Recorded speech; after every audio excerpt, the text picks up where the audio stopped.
Dylan, how do you think the Hollywood Hawks go when it comes to September footy? Yeah, it's the great unknown. I'm not sure yet. No one's sure just yet, but all I know is that we're leaning into it, and we cannot wait for Friday night. I think we've really lent on a few of the older figures like Bruce and Gunston just to talk us through their routine for a Friday night game. And then Guinea played finals football last year and he played 3 finals. So we've lent on a few of those people that have already played recently and just asking them the question, like, what's it feel like? What do we do?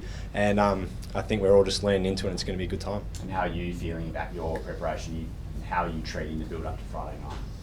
I've tried to treat it just like any other game, but it's hard. With the extra break, I feel like I'm just seeing myself playing on Friday night, and I have to keep coming back to the moment, just doing the process on a day-to-day and doing everything I can to put my body and my mind in the right shape for Friday night. So I'm feeling really confident and I cannot wait. So we're going to see the celebrations and the swag and all that sort of stuff that comes out Friday night? Yeah, everything will come out, I think.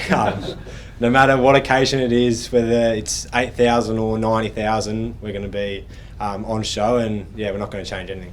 You've taken on more leadership roles this year. Are people coming to you? Are people leaning into you at the moment?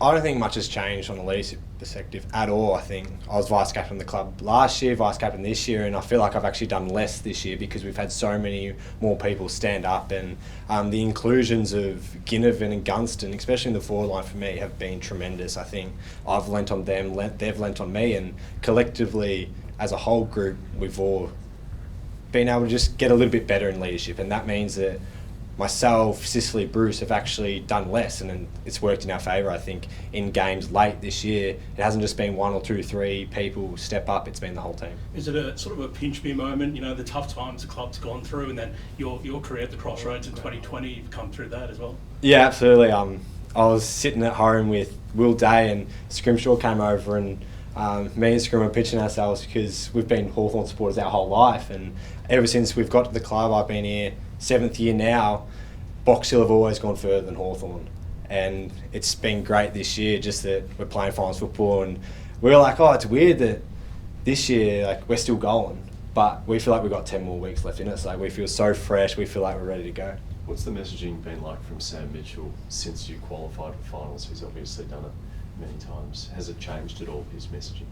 No, it hasn't changed. With 6 rounds to go, he said we've got 6 games left. If we lose one, we're out. So he said we've got 4 more games to go. If we lose one, we're out, but let's just keep winning. How do you think they'll go with the pressure of the team, 90,000 plus at the G? I think we'll handle it. I've got full faith in everyone, full faith in the club that everyone's going to lean into it, and there'll be a lot more mistakes. And what we've learned this year is that if we get angry at each other's mistakes, we become worse as a side. So we're going to lean into it, and someone makes a mistake, instead of going at them, we're going to put our arm around them. And I feel like we did that really well for the last 6 weeks.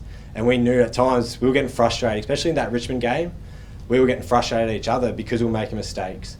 But then we realised if we wrap our arms around each other, we're going to be better off, and that's exactly what we're going to have to do this week. You mentioned Will Day before. Have the boys sort of rallied behind him? Obviously he's going to be missing out. Yeah, 100%, and he's been really good, to be honest. His mindset is win this week so I can play the next. So he's been awesome. Can you just share, you talk about Gunston and Ginnivan Bruce sort of sharing what a Friday night looks like. Can you just go into some of the specifics maybe? Is it more about how you feel in the day and prepare for a night game because you haven't played a whole heap of them? What some of those things they have shared? Yeah, it was all around preparation. So we've just been asking them what do they do for a Friday night game, because I've never played a Friday night at the G. I played one Friday night for my career and I can't remember what I did during the day. So yeah, just questions around when do you nap? What do you do in the morning? How do you structure your day? And then a lot of us, because this will be our first finals game, we're going to be thinking about it. So how can you get yourself back to just what am I going to do for the day, fill in some time, and they've been really good with that. Can you cast your mind back to when you were zipping 5 and it was bring your mouth guards and let's lock in at training? Is there a moment or two from that time that sticks out as to how this sort of ship has turned?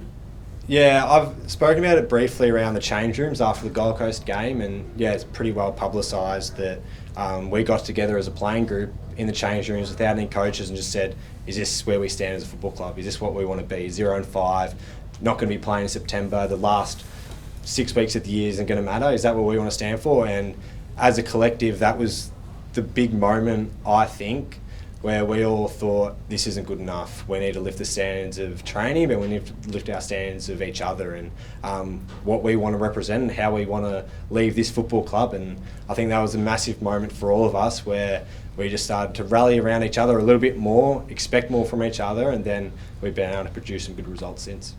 Did you guys take a moment to reflect on the achievement of bouncing back from 0-5 to actually make the finals, or have you just been full steam ahead?